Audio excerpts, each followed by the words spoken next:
Good Sunday morning, everybody. Welcome on in. It's Fighters Fury here on 790 The Ticket. Tobin here with you as the next hour will dive all over the world of mixed martial arts and boxing. Last night you had UFC Vegas 1000. I don't even know what the number is, to be honest with you. Derrick Lewis was taking on Alexey Oleynik in the main event. And I went into this thinking it was going to go two ways. I thought it was going to be either super exciting or it was going to be super boring. I didn't know who was going to win, but I felt pretty good about Derrick Lewis, but I didn't really feel great about Derrick until I saw them, face to face. And I was like, man, he's so much bigger than him. Alexey Oleynik is, he's got his nickname for the reason. He's almost got 60 pro wins, and look, the dude's an absolute monster. Let's not forget about that. But it's tough when you're a guy who has to go stop people from breathing or get their limbs. Like, it is a challenge to go get somebody who is a lot bigger than you in some regards, especially at that division.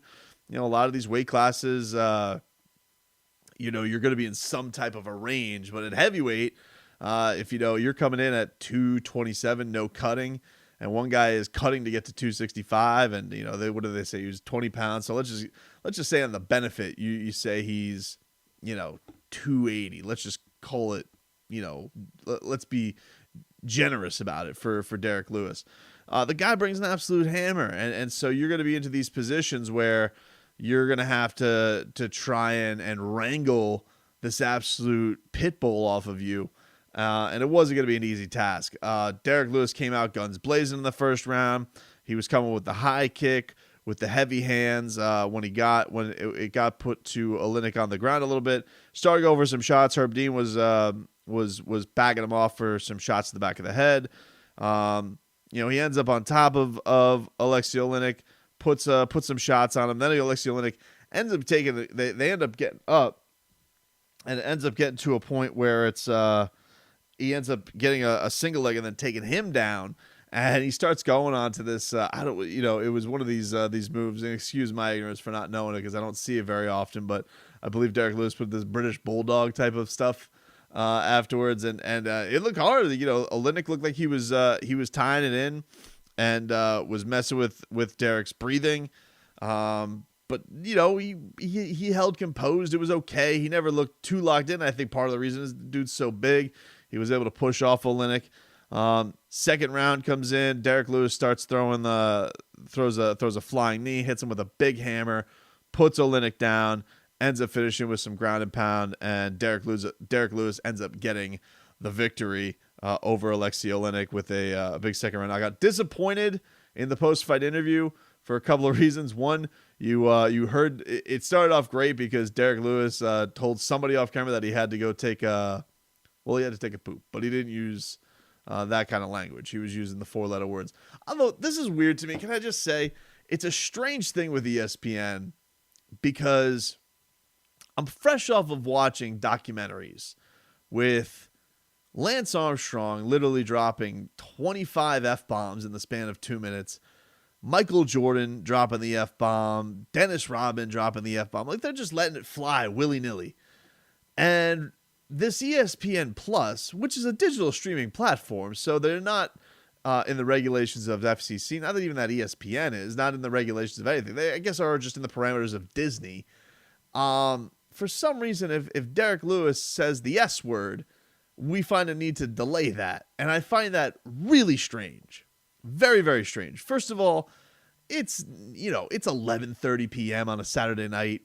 We're watching men in a cage fight. If I could watch a sit down interview in a family friendly documentary, kind of made for all, I would say let him drop whatever profanity he wants to, because that's the beauty of him. And I feel like Disney is handicapping him. Not that Paul Felder did a great job with the interview as it was anyway, but because I'm sure he's got people. Paul Felder's pretty new to the broadcasting game. I'm sure he's got producers. Oh, I got to curse. Try and take it easy. We don't want ESPN freaking out. No. Let him go out there. Let it fly willy-nilly, and let's go. What does this mean for the heavyweight division as far as it's concerned? It's an interesting conundrum that they got going on here. Look, we're going to get into a little bit later on today, DC versus Stipe. We'll get into that matchup, but their contenders right now are really fantastic. I just don't know where they go with this type of stuff, because they got a couple of weird factors in this. You got Curtis Blaydes, who feels like he's done enough to earn a title shot, but he's lost to Francis Ngannou. You have Derrick Lewis, who only guy at the top right now he's fought. I don't believe Derrick's fought Curtis. Let me just double check on that. But we all know what happened in the infamous Francis Ngannou fight. The fight was terrible, and we were all super excited for it, but it was a terrible matchup.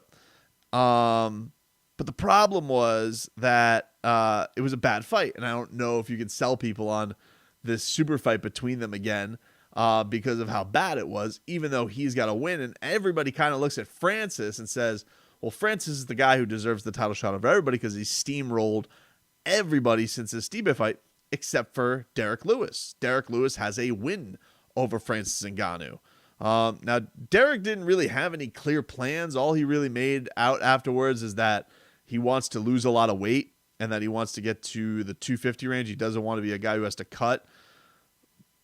But that's neither here nor there. The weird thing is that we're in this position right now with the heavyweight division where, all right, we're looking at the contenders, and obviously Francis is kind of looked upon as the guy, as who's going to be next up. He's steamrolled. I mean, he steamrolled everybody in his wake, including Curtis Blaydes. So what do you do with him? I mean, if in this position, he's been, UFC Drago, done everything that you've wanted there. But if Stipe ends up winning this fight, if he ends up beating DC, Stipe put it on him. Now, I think that Francis has done enough to earn a title shot. But if you're the UFC and, if you're Derrick Lewis, I would raise my hand and be like, okay, but excuse me. He's lost to the champion. Let's just say if Stipe won. He's lost to the champion, and I technically have a win over this guy. Yes, it was a snooze fest, but he did win. And I think it's enough to warrant a number one contender fight between the two of them to fight on. Francis versus Curtis Blaydes, that's all she wrote. They haven't done, they can't really do anything with that. They could do Derrick Lewis versus Curtis Blaydes if they are just going to fast track Francis to get the title shot. And then, of course, we have the Jon Jones factor, which is if Jon Jones is thrown into the mix. Obviously, Jon Jones is not going to heavyweight unless it is for a belt on the line. So that throws a monkey wrench into all this stuff as well. But you're looking at a division right now where you have two gentlemen fighting for the belt next week. One of them has beaten Derrick Lewis and beat him soundly in Daniel Cormier, but he's probably retiring. Stipe has beaten Francis Ngannou, beat him very soundly. So there's that. He doesn't really have a new top contender to take on, I guess, except for Curtis Blaydes. Or you could fight Derrick Lewis. But the main guy everybody wants to probably see fight for the title, and Francis, he kind of already beat the brakes off of him. So heavyweight is in this place where they got a good group of contenders there. They got guys that I think the fans are really excited to watch fight. And Derrick and Curtis and Francis, the wild card of Jon Jones. And then, we can't even forget also, we got coming up next week on that card, you got Jairzinho Rozenstruik against Junior Dos Santos. Junior Dos Santos obviously is not new. Jairzinho is, but Jairzinho has a spot where he's got a lot of redemption to do. If he comes out and he knocks out Junior Dos Santos, I feel like he's right back into that mix of guys people are excited about, even though he just got obliterated by Francis. Maybe you could do a Rozenstruik versus Derrick Lewis. So there's a lot of options. There's a lot of things and a lot of areas we could go to when it comes to the heavyweight division and which direction to go into. There's a lot of places we could go to. It's just gonna kind of be a matter of where the dominoes fall, because I think if Rozenstruik ends up getting a big time win, he can definitely slip back into this picture. I still feel like after the way you lose to Francis Ngannou, he has a little bit more rehabbing to do than a Derrick Lewis does. With Derrick, if I'm Derrick Lewis, I mean the move is, get me in a fight with Francis Ngannou. I do two things. One is I guess first if I'm Derrick Lewis, I get down my weight and I try and get a fight with Stipe. if Stipe ends up staying champion. 2, if that doesn't happen, I try and make the rematch happen with Francis Ngannou. Even though it was a snooze fest, you guys talk about, Francis was a little mentally shook. Derrick's back was messed up. All those kind of excuses you can make to get it going. I think you can make people forget that it was one of the worst fights we've ever seen. I think you can, because of how exciting they typically are. Maybe there's something where like Dana White, maybe with those two, maybe there's something like Dana White could do, like, I don't know, something crazy, like a $500,000 knockout bonus or something nuts like that. I don't know. Just to kind of pique the interest a little bit more and get people to be a little bit more forgiving of it because of it being such a bad fight as it was last time. But it's a fun division, man. I feel like heavyweight's as good a place as it's been in a long time. And I do feel like the Jon Jones thing is interesting. There was some rumblings of DC saying like, oh, could a bunch of money be thrown his way if Jon were to come back? I don't know. I feel like if you were to ask people that are MMA fans and you could say, hey, Jon's going to make his heavyweight debut, but it can only be against one guy. And who would you want that to be? DC, Stipe, or Francis? I feel like a lot of people are saying Francis Ngannou. I really, really do. I just think people want the freak show, even if it doesn't have the bad blood that him and DC have. And you're not going to have that trash talk, I would imagine, leading up to that fight. I just feel like the freak show of seeing the best to ever do it with the scariest, package, I guess, that they've ever put forth in the heavyweight division, and having those two clash. It's almost like having the Avengers fight Justice League. Like it's that kind of crazy.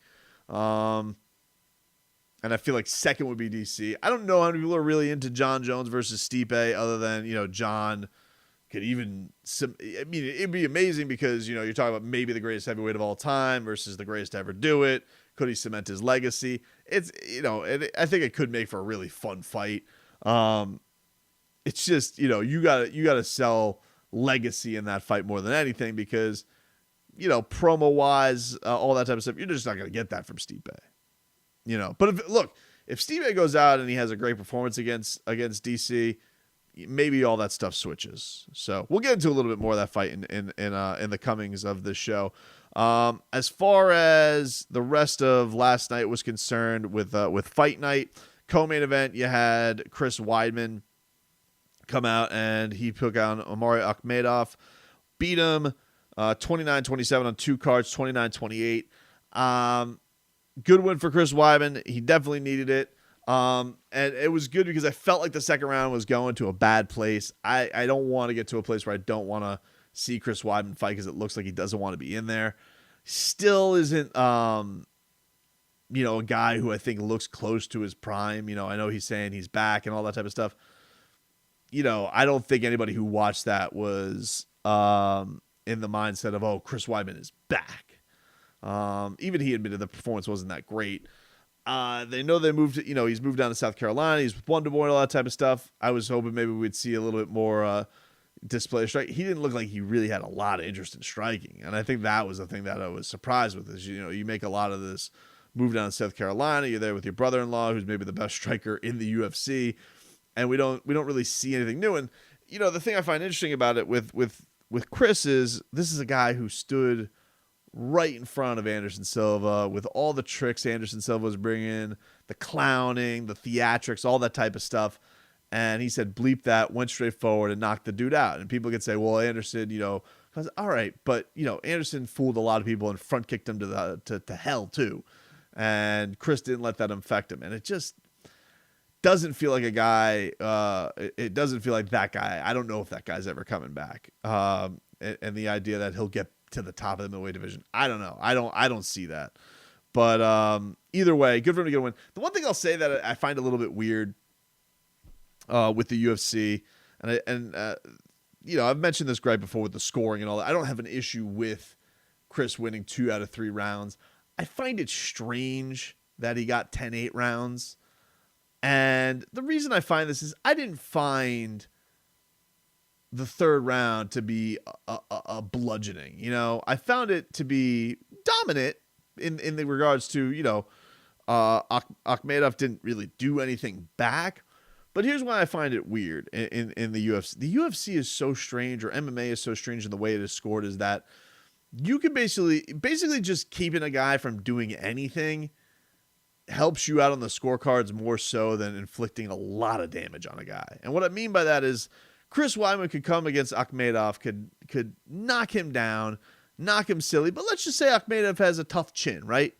Let's say Chris Weidman puts him down twice, hits him with a knee, hits him with a shot. Akhmadov is wobbled, puts him up against the cage. It's looking very dangerous, definitely compromised. But if he doesn't put him out, or he doesn't have him bloodied, 10-9. But Chris Weidman could take a guy, be better at wrestling than him, hold him down, go for this arm triangle thing for the entire round, hit him with a couple of elbows, which he probably could have inflicted more damage on. And that will be looked upon as a 10-8, more so than if it was on the feet and he would really rock his socks off or even knock him down. We're in and I know this isn't a boxing, the MMA is not apples to apples, but in boxing, like if you knock a guy down in boxing, it's 10-8. Pretty much automatically, unless a dude really comes back and forces the judge's hand. It's mostly you put a guy on the canvas in boxing, that's a 10-8. Now, I know there's difficulties with this because it's not 12 rounds, or 10 rounds. There's not that area where a guy can actually look like he can catch up. So if a guy gets a 10-8 round, one, if he loses another round, there's really no way for him to come back. Two, if he's winning, it could automatically be a draw. So I understand the difficulties of it. It's just weird to me the way we go and score these things. So yeah, man, it was a fun night. Some crazy night. Benel Dariush had a sick knockout on Scott Holtzman. Spinning back elbow was awesome. Kevin Holland took out Joaquin Buckley. He hit him right in the snot rocket, knocked his mouthpiece out. So some really sick knockouts, some sick finishes on this night. And yeah,